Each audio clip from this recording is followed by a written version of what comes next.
Hello guys, welcome to my channel studios people. आज की इस वीडियो में मैं as I had said you और promised you that I will show a chart of tens. So here is it. If you want to um, write it down, you can, and you can stop the video and write it down. So without wasting time, let's begin our new concept, that is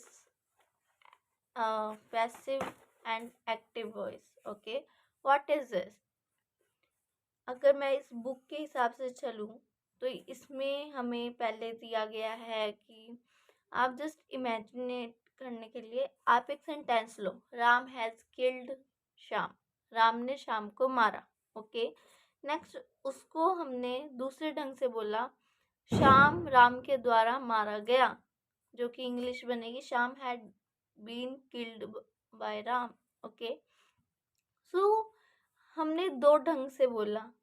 ये जब हम किसी भी जो राम है, first sentence में हमारा राम जो है वो करता है, उस पर जोर पड़ा तो वह एक्टिव है अभी, ठीक है, एक्टिव गिना जाएगा, और जिसे कि हम कहते हैं एक्टिव वॉइस। और दूसरे सेंटेंस में जो हमारा ऑब्जेक्ट था पहले सेंटेंस का, उसे हमने सब्जेक्ट बना दिया। इट्स मीन श्याम जो हमारा ऑब्जेक्ट था वो हमने अब सब्जेक्ट बना दिया था, और उस पे अब ऑब्जेक्ट हम ऐसे तो हम इसे क्या मानेंगे, ये तो हमारा ऑब्जेक्ट है, क्योंकि पहले सब्जेक्ट पहले इसमें तो ये ऑब्जेक्ट का काम कर रहा था, इसलिए जब हमारा ऑब्जेक्ट पे जोर लगता है तो वो पैसिव वॉइस होता है, और जब हमारा सब्जेक्ट पे जोर पड़ता है वो होता है एक्टिव वॉइस। ओके, इसके अब नियम क्या है, एक्टिव वॉइस के और पैसिव वॉइस के नियम क्या हैं? सो जब हमको एक्टिव से पैसिव वॉइस में चेंज करना हो तो इसके नियम, वाक्य में सब्जेक्ट यानी कर्ता, ऑब्जेक्ट कर्म के बदल जाना जाता है, और इसी तरह ऑब्जेक्ट सब्जेक्ट, मैंने जैसे कि आपको पहले भी बताया कि हमारा जो श्याम था पहले ऑब्जेक्ट था बट अब सब्जेक्ट बन गया है।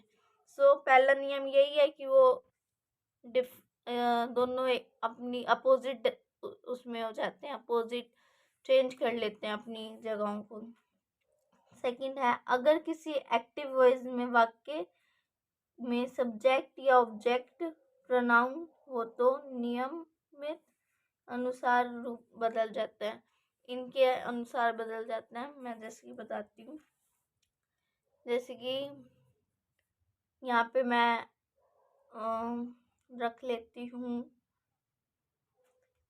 आई, ठीक है, आई हैड किल्ड समवन। ओके, ये यहाँ पे जो उसको अभी अब हमने ऊपर जो एग्जाम्पल लिया उसमें लिख लेती हूँ, I had killed someone. Okay, जब हम उसे पैसिव में I has been killed someone had been killed by me. Okay, I किस में चेंज हुआ, मी में, यू अस में, यू में ही रहता है, ही हर में, ही हिम में, शी हर में, दे दैम में, इट में, एंड इनकी जगह क्या, जैसे कि अगर ऑब्जेक्ट हो, हमारा ऑब्जेक्ट मी है, तो अगर हमें पैसिव से और एक्टिव में करना तो फिर मी आई में, अस वी में, यू में ही रहेगा, हिम ही में, हर शी में, दैम दे में, इट में। ओके, नेक्स्ट थर्ड नियम की अगर हम बात करें तो एक्टिव वॉइस में दी गई किसी वर्ब को पैसिव वॉइस में के रूप में बदल दिया जाता है। इसके लिए हम बी का सही प्रयोग is am are was were being be करते हैं, वर्ब की तीसरी फॉर्म लगती है, ठीक है। नियम सूची में आप विधि पूर्वक जान जाएंगे कि वर्ब में अलग अलग कालों के में विभाजित करते पैसिव वॉइस में कैसे बदलते हैं। जैसे कि यहाँ पे रूल्स हैं हमारे पास, ये देखते हैं, देन आफ्टर दैट आगे पढ़ते हैं। ये एज ए इम्पोर्टेंट भी देख सकते हैं हम। हमारा प्रेजेंट इंडेफिनिट का एक टेंस है, ही ईट्स एन एप्पल, उसने वह एक सेब खाता है। An apple is eaten by him, इसमें क्या चेंज आया, do you know? Let me comment fast, but उससे पहले मैं बता देती हूँ क्योंकि मेरे को आपको समझाना है, सो दैट जो एक एप्पल है वो मेरे द्वारा उसके द्वारा खाया गया। इसमें पहली बात, इसमें फर्स्ट फॉर्म थी, इसमें थर्ड फॉर्म है, ओके। और इसमें बाय आ गया, ओके, इसमें बाय है ही नहीं, ठीक है। नेक्स्ट है हमारा present continuous, he is eating an apple, an apple is being eaten by him. Perfect, he has eaten an apple, वो खा चुकी है। An apple has been eaten by him. Past का है indefinite, he ate an apple, an apple was eaten by him.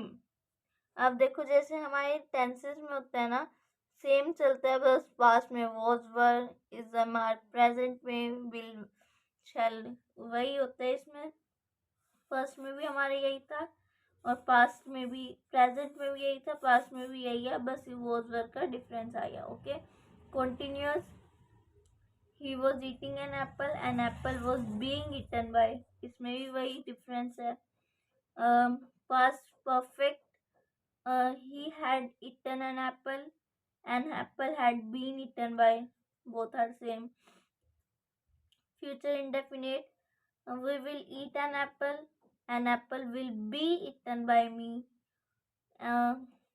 Future perfect, he will have eaten an apple will have been eaten by। देखो अब आप सोचेंगे इनमें से perfect continuous कहाँ गया, तीनों का नहीं है, इसका तो ना परफेक्ट कॉन्टिन्यूस है ना कॉन्टिन्यूस है।